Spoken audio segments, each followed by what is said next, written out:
الله الرحمن الرحيم.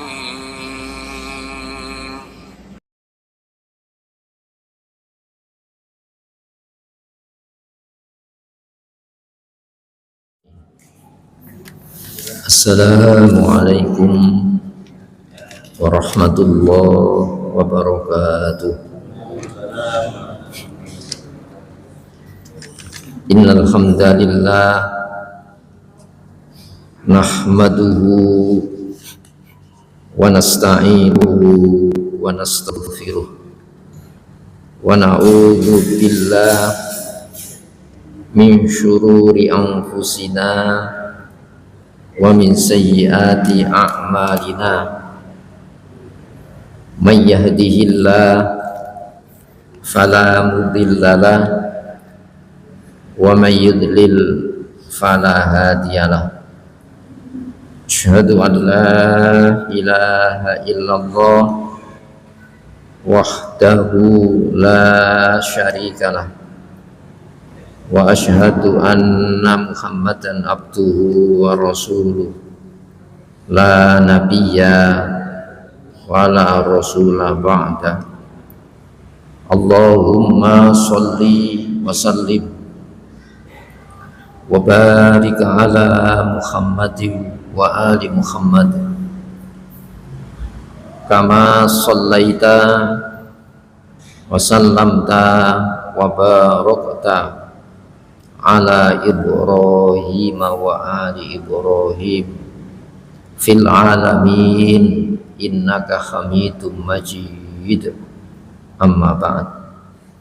Sejenak marilah kita sediakan waktu kita untuk bersama mentelaah memahami materi tafsir Al-Quran, sertakan harapan kepada Allah dengan menata niatan kita. Semoga lewat telaah malam hari ini kita mendapatkan anugerah dari Allah berupa taufik hidayahnya, bimbingan serta pemahamannya. Untuk itu hadirin, marilah kita buka telaah malam hari ini dengan al-basmalah. Bismillahirrahmanirrahim. Kita sampai pada telaah surah Abasa ini. Hadirin rahimakumullah, pada surah Abasa ini ada adab, etika yang mesti kita jadikan standar saat kita menghadiri majelis-majelis ilmu. Tidak saja kita yang hadir, namun penyampai materi harus membangun sebuah komunikasi yang sifatnya ruh, sifatnya kejiwaan dan hati,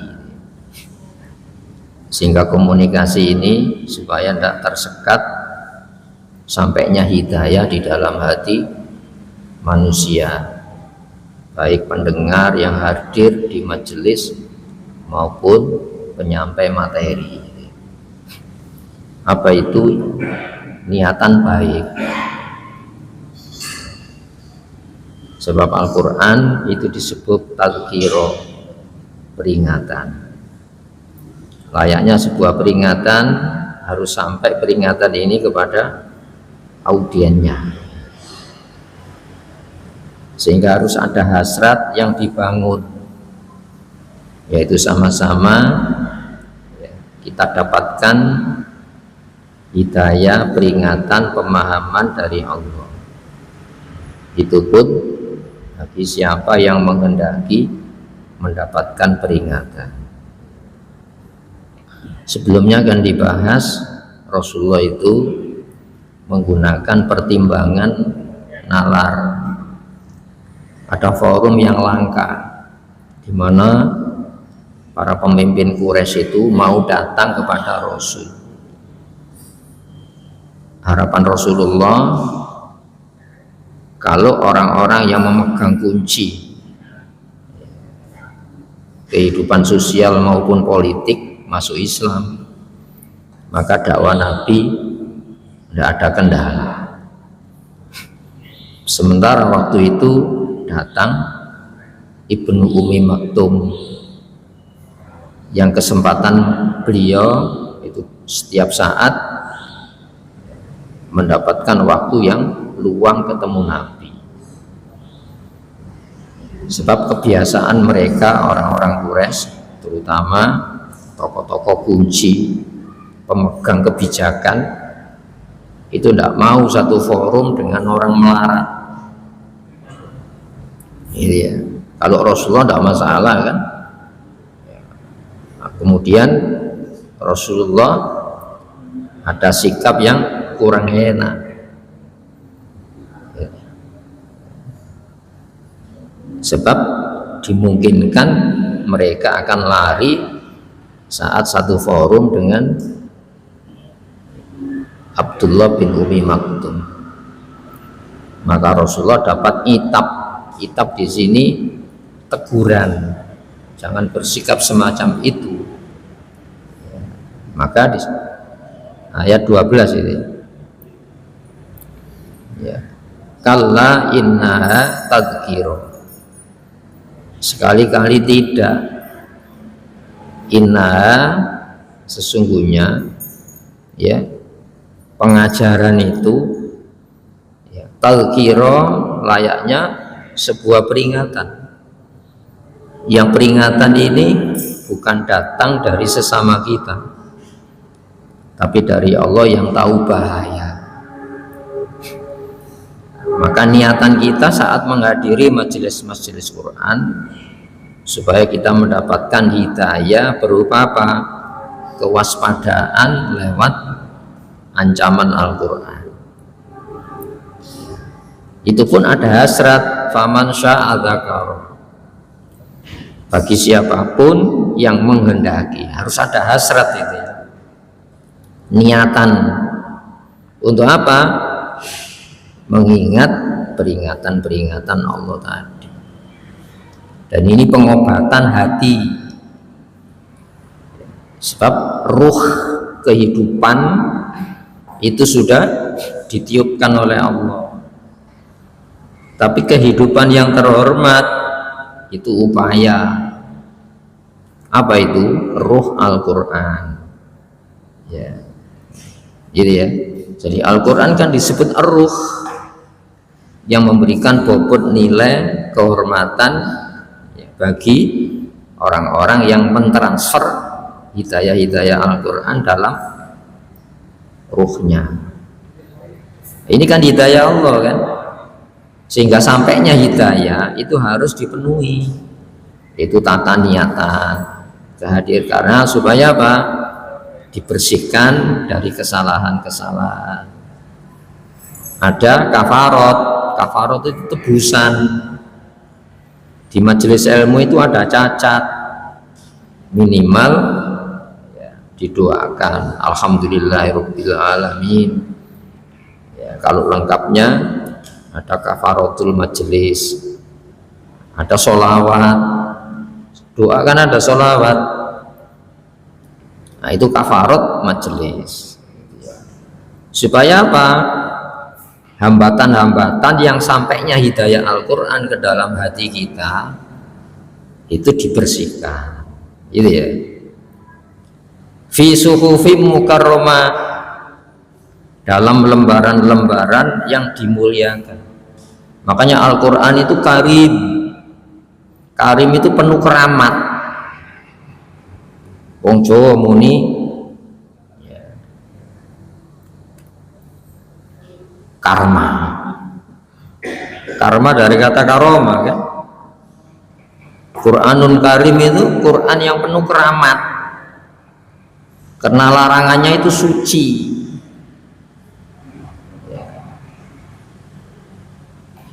Jadi larangannya itu kalau dijauhi mensucikan jiwa.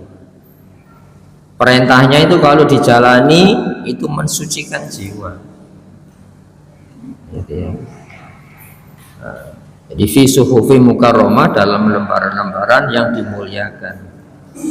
Marfu'ah, yang ditinggikan, mutahhara, yang disucikan. Mukarramah, marfu'ah, mutahhara. ya, yang penuh kemuliaan, makanya mukarrama, marfu'ah, yang bobot nilainya itu tidak terjangkau oleh karangan manusia. Nah, maka penyampai, pembaca, yang mendengarkan ini harus nyambung. Nabi Sulaiman itu Fatihah belum lengkap. Balkis itu kan orang musyrik, tapi ketika mendapatkan surat ulqiya ilayya kitabun karim, diberikan sebuah catatan kitab ya, yang mulia, innahu min Sulaiman, sudah bisa menyimpulkan itu, innahu min Sulaiman, sesungguhnya surat itu dari Sulaiman. Siapa Sulaiman itu? Nabi.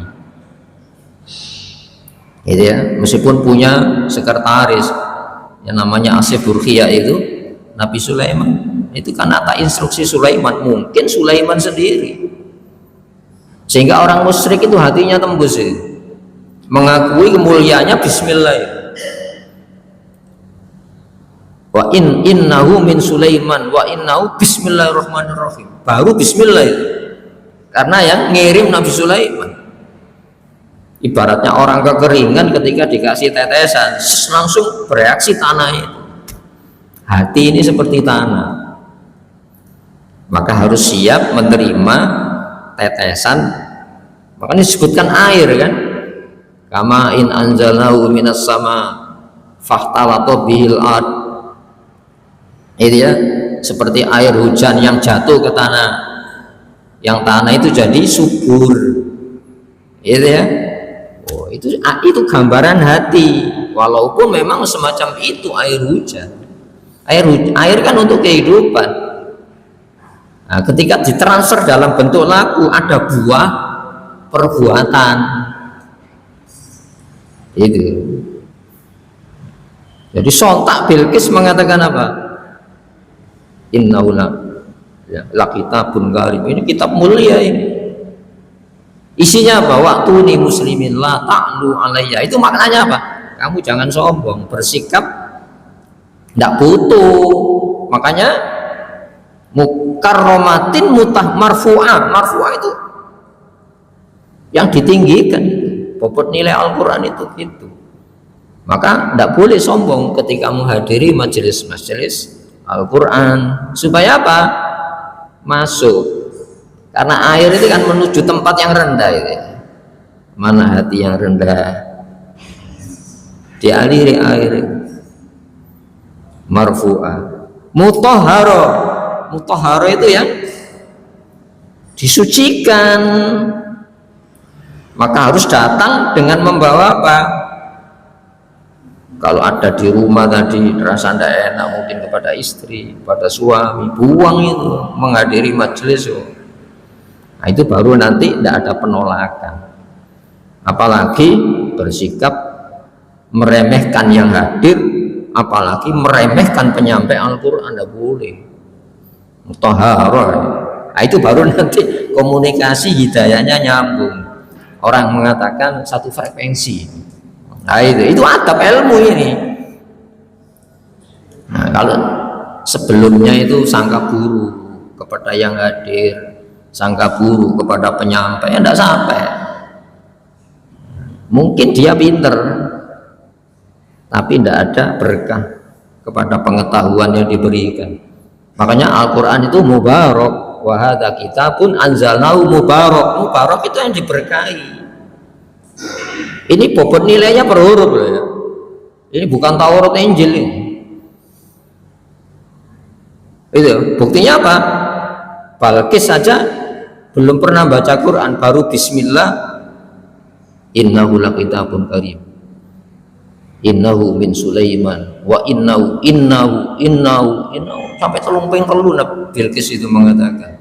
Berarti saking keringnya dikasih ini, tak langsung diserap oleh hatinya Bilqis.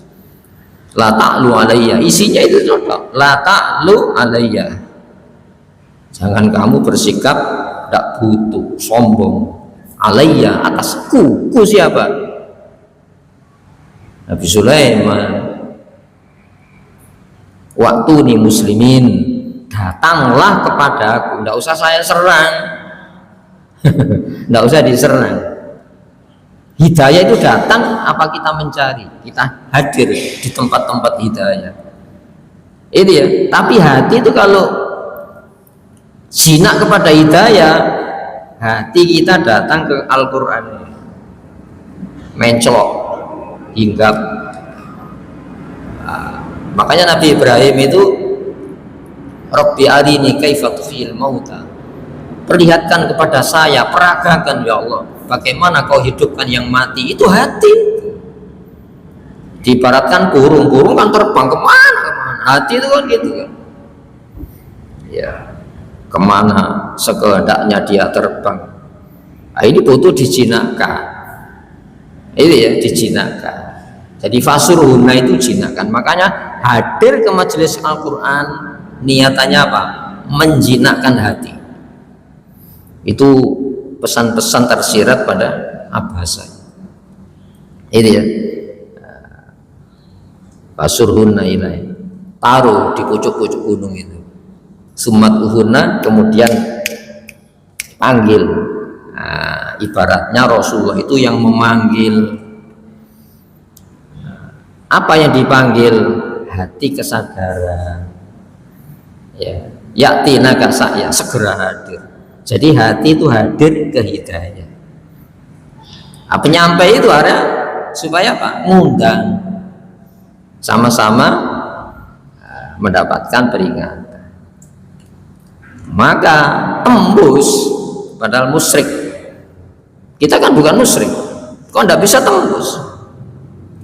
Nah, maka ditata hati niatan itu tadi. Itu ya. Hadirin rahimakumullah, langsung tembus ya, wa aslamtu ma'a Sulaiman, aku menyerah ya dengan Sulaiman ya, lillah, yang penyerahan saya ini hanya untuk Allah. Siapa Allah itu? Rabbil alamin, pengatur, pemilik semesta raya. Itu Balqis baru disurati bismillah, belum lengkap Al-Fatihah. Loh, Al-Fatihah itu sudah lengkap. Lengkapnya pada zaman mana? Ya zaman Rasulullah. Ya, aku diberi yang tidak diberi Nabi pun sebelum saya. Di antaranya apa? Khawatimu suratil Baqarah, akhir-akhir surat Al-Baqarah. Kemudian apa? Wa Fatihatul Kitab, Fatihah kitab. Itu kalau dibaca niatkan untuk apa? Gemburno hati. Ini ya, pokoknya setiap sholat itu. Hebat umat Rasulullah Muhammad ini. Zaman Nabi Sulaiman baru 1 ayat, ini 7 ayat. Ya, hadirin. Kemudian apa? Bi'aiti safaro, di tangan safaro. Siapa itu? Malaikat. Ya, maka orang yang mengaji Al-Quran itu ya, ma'a safaratin kiromin baroro, ya, maka disertai para malaikat yang mulia. Jadi malaikat itu datang kepada cahaya-cahaya Al-Quran, makanya nimbrung. Kalau ngaji itu nimbrung. Hafat umul malaikat wa husyat umur rahmat wa nazalat alaihimus sakinah wa dzakarallahu fiman indah. Forum yang dibanggakan oleh Allah, dikerumuni malaikat, diliputi sayangnya Allah, turun ketenangan. Itu ya. Masa dengan majelis malaikat kita tidak mendapatkan cahayanya? Bisa harus mendapatkan transfer cahaya seperti halnya mereka dapat transfer cahaya Al-Quran yang dikaji, yang dibaca. Maka kiromin baroro, yang mulia lagi berbakti. Ya, tidak pernah maksiat. Coba dengan makhluk yang tidak pernah maksiat. Kalau didoakan malaikat yang tidak pernah maksiat, tembus sebenarnya. Ya tembus. Maka majelis ngaji itu ya, didoakan para malaikat. Sebagai imbalan dia dapat cahaya-cahaya Al-Quran itu tadi. Itu ya, Masya Allah, ini informasi Al-Quran itu. Ya. Nah, kalau dengan kitab semacam ini yang proses datangnya itu ya malaikat yang disempurnakan, tidak pernah maksiat, sementara kita ini tempat kemaksiatan, berarti mengaji Al-Quran ini luar biasa. Khairukum man ta'allama al-Qur'ana wa 'allama. Itu Rasulullah itu. Sebaik-baik kamu adalah orang ya belajar dan yang mengajar Al-Quran. Itu harus ada kebanggaan semacam itu. Kita dikasih bobot kemuliaan oleh Allah yang tidak diberikan kepada ya siapapun. Hadirin rahimakumullah, maka ayat berikutnya cik nemen ya Allah, alangkah kutilal insan, celaka manusia itu, ma'akaro, alangkah kufurnya. Itu mali takjub, ma'akfaro, alangkah kufurnya manusia di hadapan Al-Quran, kitab akhir zaman. Di situ ada nilai bobotnya per huruf, masing-masing huruf digandakan 10 kali lipat sampai tak terhingga. Itu umat Islam akhir zaman. Loh, kamu tidak tertarik gimana dengan kitab semacam ini? Ya, kalau boleh diganti, alangkah durjananya manusia tidak mensikapi Al-Quran seperti halnya ya yang dibenahi ya, oleh Allah dalam Al-Quran ketika Rasulullah didatangi orang yang buta yang niatannya apa? Ya, mensucikan diri ini ya untuk mendapatkan pelajaran ya, dan kita butuh untuk mendapatkan fasilitas ini.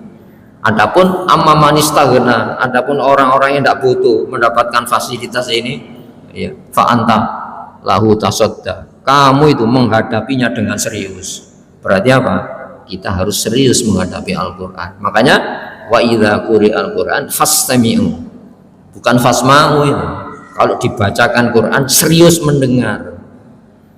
Iya, serius mendengar. Itu syaratnya gitu kok. Makanya Imam Ghazali itu ada atap baca Quran. Itu seperti Rasulullah dikoreksi malaikat Jibril adu lutut. Ya, silo enggak apa-apa. Tapi kalau dari pemahaman itu Rasulullah itu adu lutut saat dikoreksi bacaannya oleh malaikat Jibril. Itu diteliti para ulama supaya apa? Kita mendapatkan hidayah-hidayah Allah lewat Al-Quran. Min ayyi syai'in khalaqa, dari apa sih? Ya, min ayyi syai'in, dari apa? Khalaqahu, Allah ciptakan dia. Kita ini kan apa? Asalnya apa? Dikasih siapa? Itu ya, masa kita itu apa? Kalau apa kan materi. Asalnya materi dia dikenapakan, maka jadi siapa kamu? Kenapa kok dikenapakan? Mengambil keputusan untuk kita jalani. Contohnya gini, keputusan nikah. Ini ono ajarannya mana? Loh, kalau binatang tidak ada memutuskan, ya seneng, lawan jenis sudah selesai. Ketika lapar ya, karena lapar itu motifnya. Loh, apa memang? Tapi kita kan banyak apa? Tapi dikenapakan. Siapa yang mengkenapakan? Allah, diturunkan Quran. Kenapa kamu melakukan itu? Kenapa tidak melakukan? Maka dikasih bobot nilai siapa kita. Jadi yang mensiapakan manusia itu cuma Allah dan ajarannya Al-Quran. Bukan domba-domba yang sesat. Bukan domba gitu ini. Kalau domba di sate enak ya.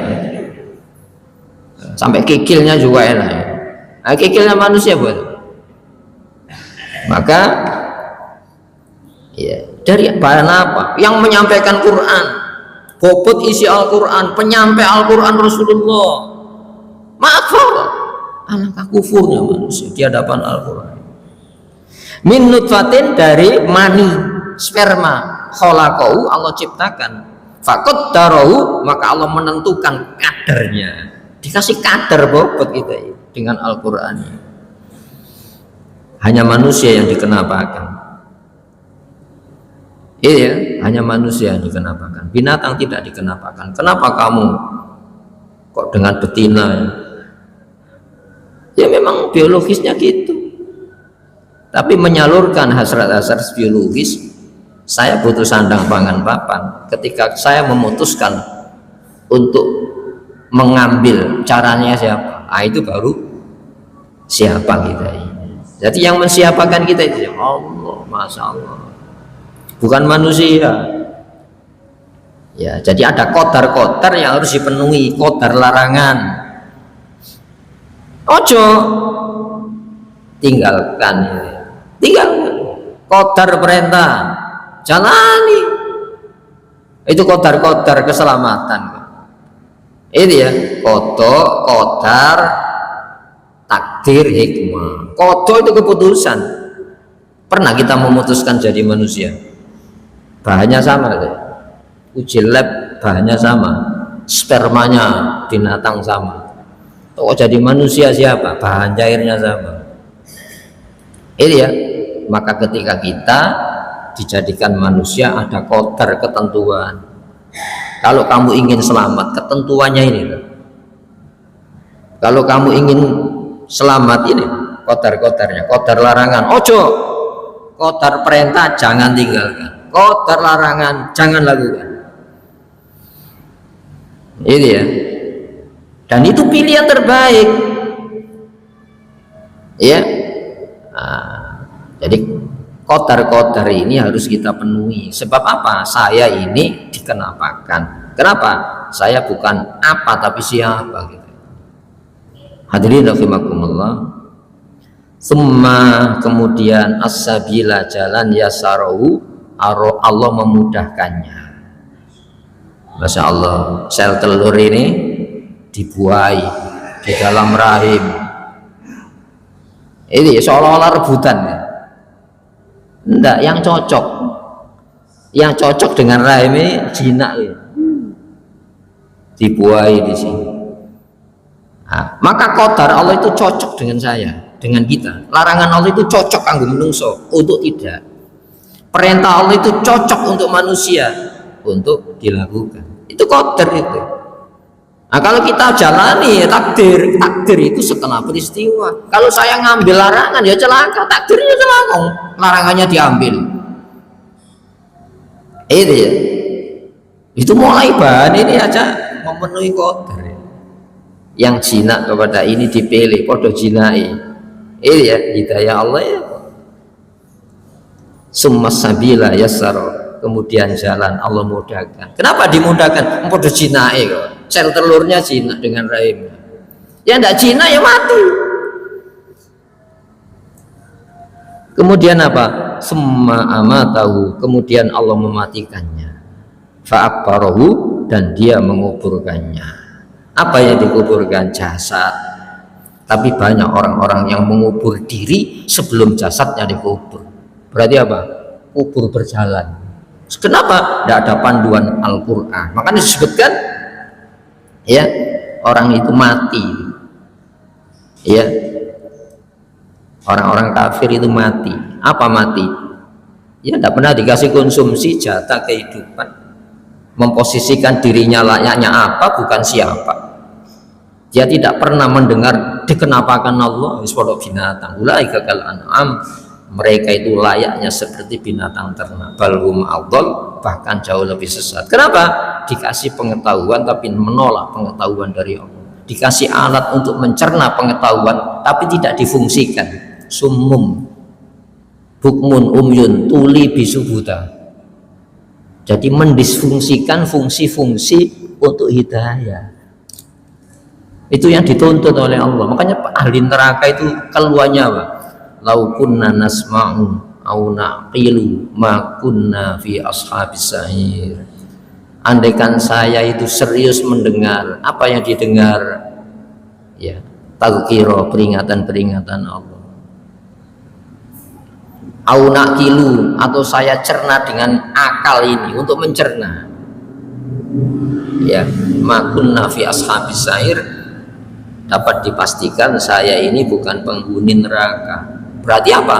Orang menghuni neraka itu tidak memfungsikan fungsi-fungsi alat untuk mendapatkan hidayah. Hidayahnya mana? Al-Quran ini bahan pokok, ini bahan pokok. Kalau manusia tidak menggunakan pembekalan Al-Quran, maka sudah dapat dipastikan ulaika kal an'am bal hum adall, bahkan jauh lebih sesat. Kenapa?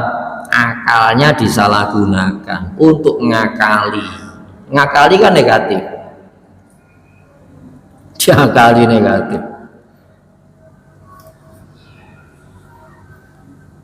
Nah, di kubur itu ada apa? Diinformasikan ada kehidupan, seperti halnya di rahim. Di rahim ada kehidupan apa? Ada.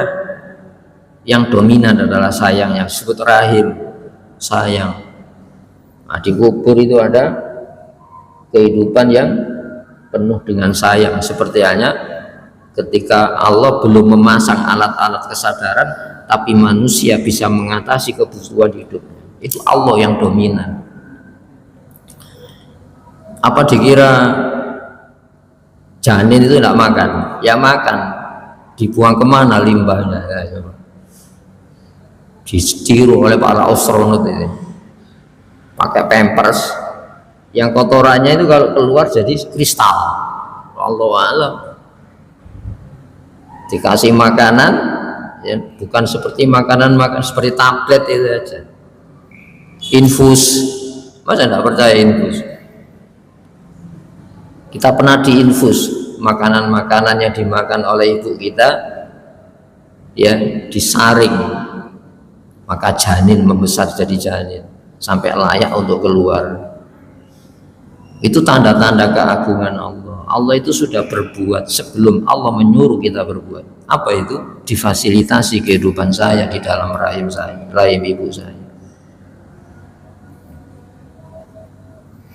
Maka summa kemudian idza syaa, kalau Allah menghendaki ansyarahu, dia membangkitkan. Ansyara itu nyebarkan. Seperti apa? Aneh-aneh itu. Untuk laron dari bumi, dari bumi. Itu tanda keagungan Allah. Kita tidak percaya, tidak apa-apa. Kita sudah menjadi pelaku dari bahan bumi jadi sel telur. Masa tidak dibangkitkan? Saya tidak percaya kebangkitan. Loh, kita itu melakukan kebangkitan. Cuma kesadarannya belum dewasa. Ada orang yang tidak meyakini bahwa dia dibangkitkan dari bahan bumi. Tidak ada. Kita yakin saya ini dari bahan bumi. Lo tidak percaya kebangkitan. Justru membangkitkan yang pernah ada itu jauh lebih mudah daripada yang asalnya tidak ada. Itu logika Al-Quran. Coba, ada kitab yang ngajak ngomong semacam ini selain Quran ada? Ada coba? Tidak ada. Yang ini membangun kesadaran, saya takut. Maka ketakutan ini supaya membahagiakan, dikasih pemahaman ini. Jangan orang yang dikuasai takut jadi kalut. Seperti hari ini kan kalut. Sampai membangun saling membunuh, bertempur. Kenapa takut? Harus membunuh yang lain. Kalau saya tidak membunuh, dibunuh saya. Itu ketakutan yang menimbulkan kekalutan. Enggak, ini takut yang membahagiakan. Saya bahagia kalau membaca ini. Cari kebahagiaan tapi tidak pernah dialog dengan Al-Quran. Ciptakan suasana dialogis dengan Al-Quran. Maka kala sekali-kali tidak, lama belum yaqdi, dia manusia laksanakan ma amarohu, apa ya dia perintahkan. Oh, kamu belum melaksanakan perintah kok ingin bahagia, itu gimana? Kamu ingin tenang, kamu ingin selamat, sementara kamu belum memenuhi standar selamat itu. Kamu ingin faham, tapi kamu tidak memenuhi standar untuk faham. Oh, bahannya ini. Apakah saya faham saya? Sementara pembekalan untuk jadi saya tidak saya pahami. Ya akhirnya memberlakukan manusia dan orang-orang dekatnya kayak mesin. Masya Allah 24 jam. Oh, mboten 25 jam saya ini. Ngambung terus saya. Yang memberikan nafas tanpa henti. Dan kalau dihentikan kita tidak bisa menolak. Dijak komunikasi dengan Al-Quran ada waktu itu gimana? ma'akfar, angka kufurnya manusia. Ya, jadi sekali-kali dah. Kenapa manusia belum memutuskan dan melaksanakan apa yang Allah perintahkan kepadanya? Apa? Kamu jangan memperlakukan dirimu itu apa, tapi kamu itu siapa. Nah, supaya disiapakan oleh Allah, gunakan Al-Quran. Itu ya, karena manusia itu yang dikenapakan oleh Allah, bukan dikenapakan oleh hasratnya. Ya, dikenapakan oleh hasratnya. Oh jangan, dikenapakan oleh Allah.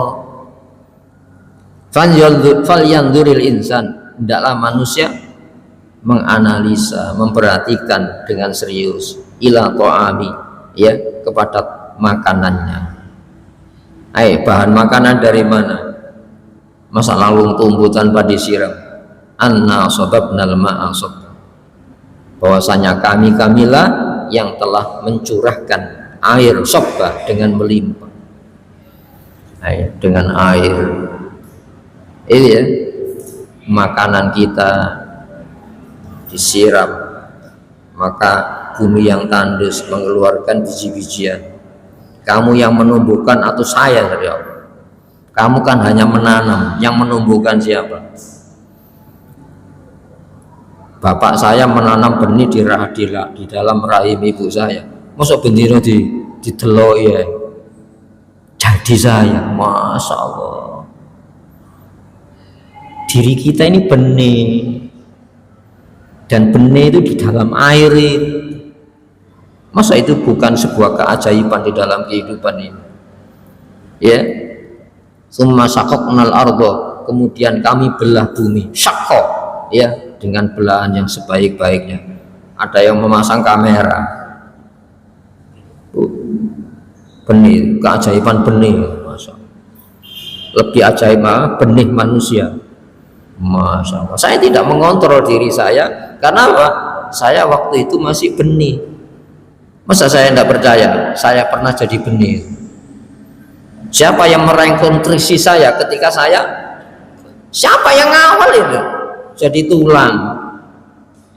Siapa yang ngawal itu? Jadi hidung. Masya Allah. Jadi bahan rambut. Masya Allah. Manusia dituruni kitab ini untuk membangun sebuah kesadaran. Kamu hanya layak jadi orang, jadi manusia dengan standar kemanusiaan Allah. Jika keyakinan yang bukan ngawur.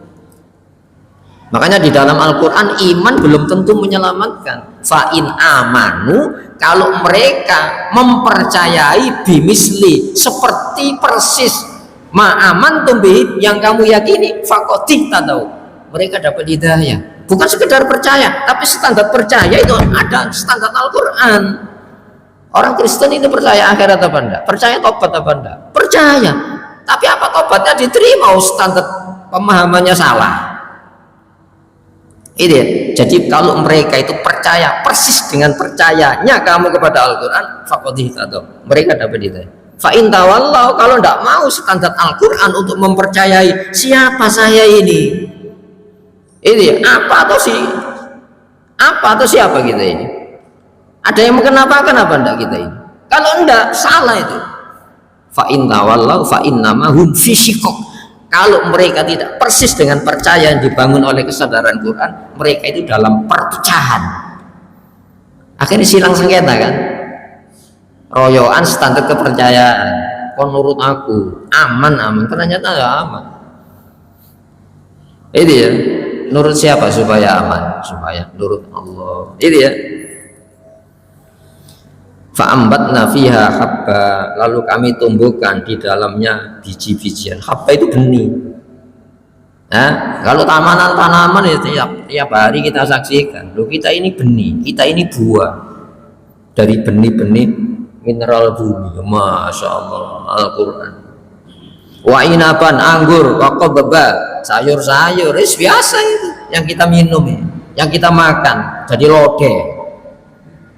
Anggur yang kita kunyah jadi sperma. Lu kok iso saja dari makanan gitu.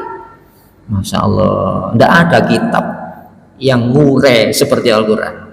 Ini tidak mewakili yang sebenarnya kajian-kajian kita. Maka Rasulullah itu lau ta'lamuna ma'a'lamu, kalau kamu tahu seperti, jangan unggul, sejajar dengan pengetahuan saya, la dhakhiktum qalila, kamu pasti sedikit tertawa, wala bakaitum katsira, kamu banyak menangis. Itu yang Rasulullah menangis itu ya, semacam itu. Nah, coba kita berupaya membangun komunikasi kejiwaan dengan Al-Quran, diminta, ya Allah berikan aku akal, yang akal saya bukan sekat dari memahami kalam-kalam Allah dan sabda Nabi SAW. Sebab akal itu kadang jadi sekat, yang seharusnya akal itu pengantar, kok malah jadi penghalang, itu gimana? Mohon kepada Allah. Itu ya. Kemudian wa zaitunan wa nahla, zaitun dan kurma. Ini isalat-isalat buah-buah pilihan kan, buah surga ini. Ya standar kesehatannya ya ada. Tapi bagaimana kita ini benih, yang benih itu unggul. Nah, nanti di surga kembalikan benih itu ke surga. Itu ya. Wa hadaiqa gulba, kebun-kebun yang rindang, itu mukmin. Mukmin itu pengayom. Tidak saja pepohonannya rindang, tapi buah-buahnya bermanfaat bagi kehidupan. Artinya apa? Yang kita jalani itu manfaat, tak mencelakai. Standarnya apa? Man salimal muslimun min lisani wa yadi. Al muslim itu apa sih? Gak macam-macam lagi. Penguasaan ilmu ini, iya. Tapi buahnya apa? Man salimal muslimun min lisani wa yadi. Muslim itu orang yang muslim merasa aman dari lesannya. Muslim. Nabi itu kalau isyarat suami itu gak macam-macam. Itu jabatannya gini, megang jabatan enggak. Khairukum linisai. Sebaik-baik kamu adalah orang yang terbaik kepada istri. Wa ana khairukum linisai. Akulah contoh terbaik kepada istri saya. Muluk-muluk Nabi enggak kan, orang dekatnya. Bagaimana dengan orang kafir menyelamatkan saudaranya sendiri tidak selamat dari lesan tutur kata? Hadirin rahimakumullah. Itu kalau kita baca malam hari, dianalisa, itu bahagia. Nah, di kafe-kafe ada, di dalam hati. Itu ya.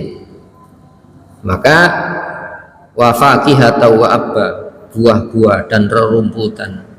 Itu ya, mata'an lakum, sebagai kesenangan buat kamu, wali an'amikun, dan bagi ternak-ternak kalian. Artinya apa? Dengan ternak saja menyelamatkan muslim. Itu ya. Jadi muslim bergaul dengan ternak menyelamatkan. Tidak merusak alam, apalagi dengan orang. Hadirin sudah. Marilah kita berdoa pada Allah Subhanahu wa taala, semoga ya surah Abasa ini yang kita telaah dijadikan hidayah bagi kita oleh Allah Subhanahu wa taala. Allahumma shalli wa sallim wa barik ala Muhammadin wa ali Muhammad. Alhamdulillahirabbil alamin. Rabbana zalamna anfusana wa illam taghfir lana wa tarhamna lanakunanna minal khasirin. Rabbana atina min ladunka rahmah wa hayyi' lana min amrina rasyada. Allahumma ij'al Qur'ana rabi'a sadri wa dhihaba. Rabbana atina fid dunya hasanah wa fil akhirati hasanah wa qina adzabannar. Subhana rabbika rabbil izzati amma yasifun. Wassalamun alal mursalin. Alhamdulillahirabbil alamin. Assalamualaikum warahmatullahi wabarakatuh.